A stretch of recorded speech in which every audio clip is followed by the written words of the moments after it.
Salut, c'est Ruth Bagby. Retrouvez-moi dans Brakissa Rencontre.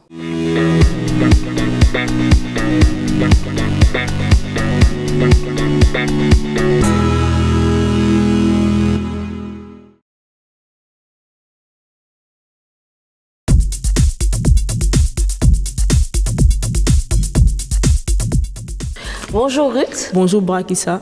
Pourquoi tu as décidé de nous rencontrer ici à Majorque? D'abord parce que Stade Afrique fait la promotion du sport africain et vu que je suis ivoirienne, c'est un honneur pour moi de faire partie de participer à votre émission. Ouais, pour nous aussi, c'est un honneur de te recevoir. Merci. Comment est-ce que tu as débuté dans le taekwondo?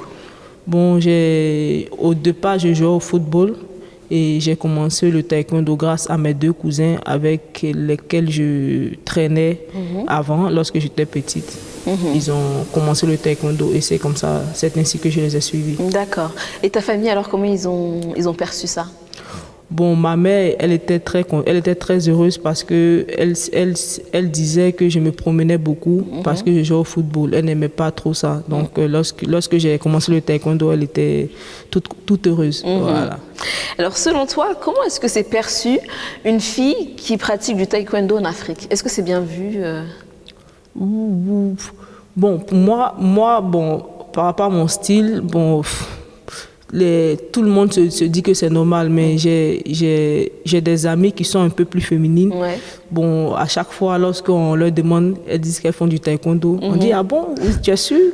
Parce qu'elles sont toutes belles, bien féminines, tout ça. Donc en fait, les gens pensent que le taekwondo, c'est pas forcément fait pour les femmes. Voilà. Et selon toi, comment on peut faire changer cette mentalité? Je pense que s'il y a plus de femmes féminines qui se mettent à la pratique du sport de combat, je pense que les mentalités vont changer. Oui, ça paraîtrait normal du coup. Comment se déroulent tes entraînements ici à Majorque?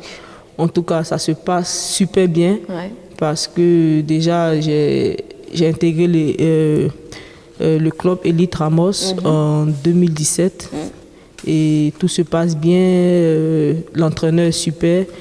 Et on s'entraîne 2 fois par jour, du lundi au vendredi. Et vraiment, c'est professionnel. Je m'entraîne bien. Je me sens très bien ici.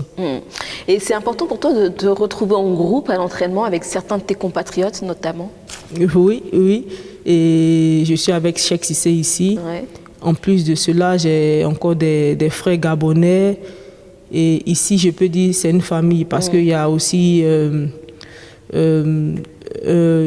c'est quel pays là? Karamoko, Mali. Il y a aussi un Malien et une fille de Panama, un garçon de Porto Rico, des Espagnols, un peu partout dans le monde. Donc vraiment, c'est une famille. Et même à l'entraînement, on ne parle pas que l'espagnol. On parle le français, l'espagnol et l'anglais. D'accord, c'est vachement ouvert. Oui. Comment est-ce que tu te prépares au prochain championnat du monde de Manchester, justement, qui auront lieu dans 1 mois maintenant? Bon, la préparation a plusieurs étapes. Là, on a fait 2 compétitions, l'Open de Belgique et la Présidente Coupe Afrique. Et ensuite, la semaine prochaine, on part à Manchester pour un stage d'1 semaine. Ah, d'accord. Et après, on revient pour la dernière phase de la préparation ici à Majorque. Et quel sera ton objectif là-bas? Bon, mon objectif, ça sera de refaire l'exploit de 2017, c'est-à-dire avoir la médaille d'or. Et je me prépare pour ça, je suis focus dessus et j'espère qu'avec la grâce de Dieu, mon rêve se réalisera. C'était un beau moment ça pour toi? Un merveilleux moment. Raconte-nous un peu. C'est-à-dire depuis 2009, je participe au championnat du monde. Donc j'ai fait le championnat du monde 2009 à Copenhague. Je suis tombée au premier tour. J'ai fait le championnat du monde en 2011. Normalement, on devait faire le championnat du monde en Corée, mais vu la crise, donc la crise... D'accord, ça a été annulé. Oui, donc ça a été annulé. En 2013 aussi, je suis allée au Mexique, le championnat du monde. Je suis tombée au premier tour. En 2015, où tout le monde disait que je serais championne du monde, je suis tombée au premier tour. Donc, et tu as continué quand même? Et en 2017, là, j'ai tout mis et je suis allée avec le cœur.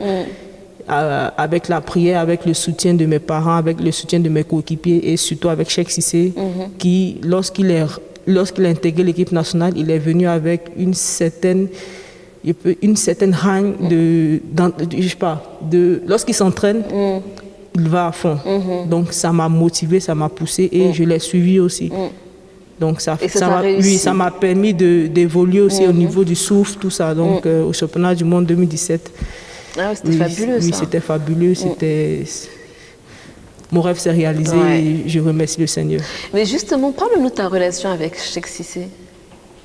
Cheikh, vous êtes comme des frères et sœurs, j'ai l'impression. Oui, parce qu'on vient du même quartier. Il vient de Koumassi et on se connaît depuis tout petit. C'est vrai qu'on vient de 2 clubs différents, mais je partais m'entraîner dans son club à Ineka et de temps en temps, il venait s'entraîner aussi.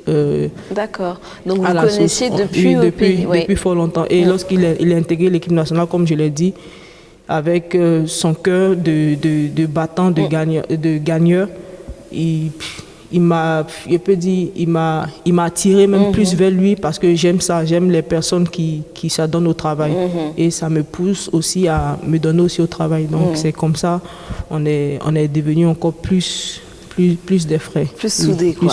Et le style Ruud Bagby, c'est quoi? De combat? Oui.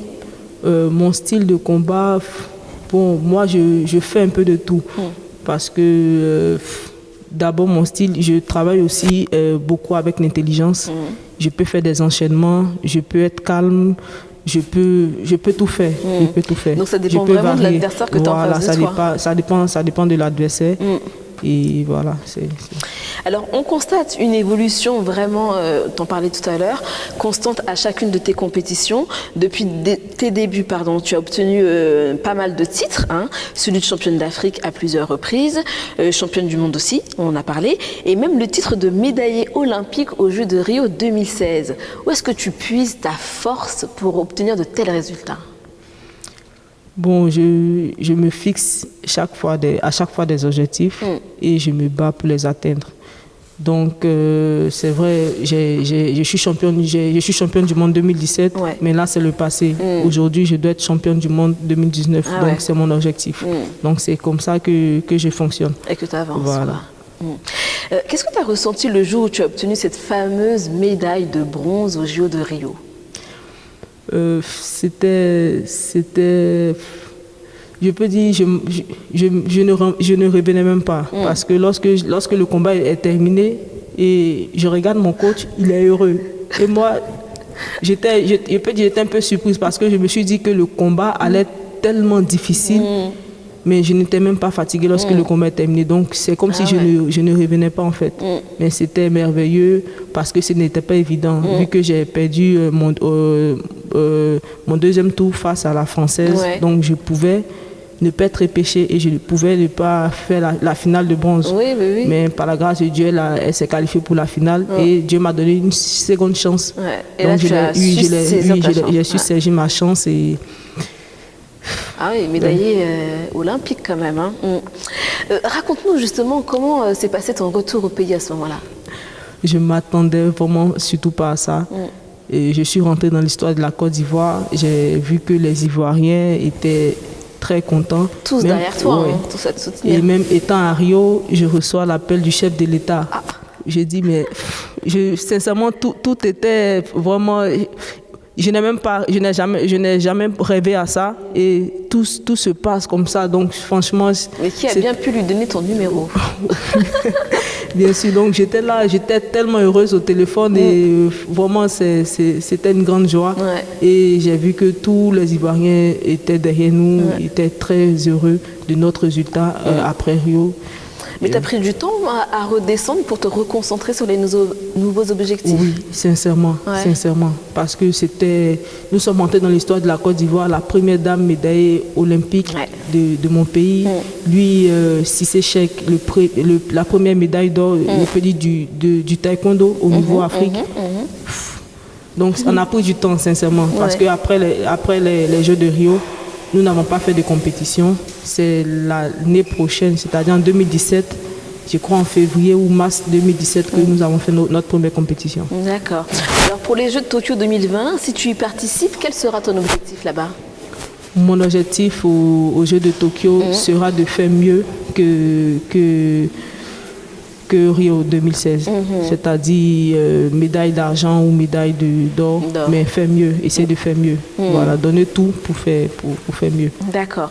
Alors, est-ce que tu as le sentiment que la Fédération ivoirienne de taekwondo fait suffisamment pour vous, les athlètes qui représentez ce sport à travers le monde?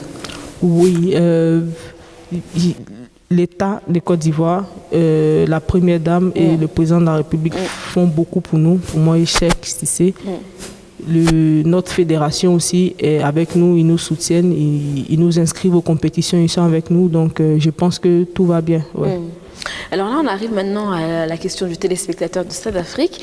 Il s'agit de Samuel qui habite à Cotonou et il te demande si tu devais changer quelque chose dans ta carrière, ce serait quoi? Je pense que j'allais jouer au football. Ah, oui, ça c'est une grande nouvelle. Ouais. D'accord. Oui. Ok, et pourquoi? Parce que j'aime le foot et j'ai toujours voulu être athlète professionnel au football. D'accord. Oui. Donc le foot, c'est ta seconde passion? C'est ma première passion. Ah, c'est la première. Oui, tu nous avais dit quand tu étais petite, tu avais commencé par le foot. C'est ma première passion. Oui. D'accord. Ouais. Et justement, quand ta mère a su qu'elle était rassurée de pouvoir faire du taekwondo. Oui. D'accord. Bah oui, si ça se trouve, tu jouerais actuellement dans l'équipe féminine de Côte d'Ivoire, peut-être. Ouais, peut-être. Mais c'est quand même un sentiment bizarre parce que le foot, c'est collectif et que taekwondo, c'est assez individuel. Alors, comment tu l'expliques ça? Effectivement, le taekwondo est individuel, mais parfois, lorsqu'on est sur le tapis et qu'on voit par exemple, moi, quand je combats et que je vois Cissé Cheikh me dire des trucs, je vois que là, je ne suis plus seule, en fait, et je suis avec. D'accord. Oui, donc tu retrouves l'esprit d'équipe, en fait, que tu aimes tant. Ok. Dis-moi, Ruth, qu'est-ce qu'on peut te souhaiter pour la suite? Succès. Succès, santé, succès, voilà. D'accord, très bien. Mais écoute, je te remercie pour cette interview exclusive à Stade Afrique, car c'est quand même une grande championne que nous rencontrons aujourd'hui. Merci Ruth. Merci beaucoup. Chers téléspectateurs, merci de nous avoir suivis. C'était Brakissa rencontre Ruth Bagby et on se donne un rendez-vous la semaine prochaine pour un nouveau numéro.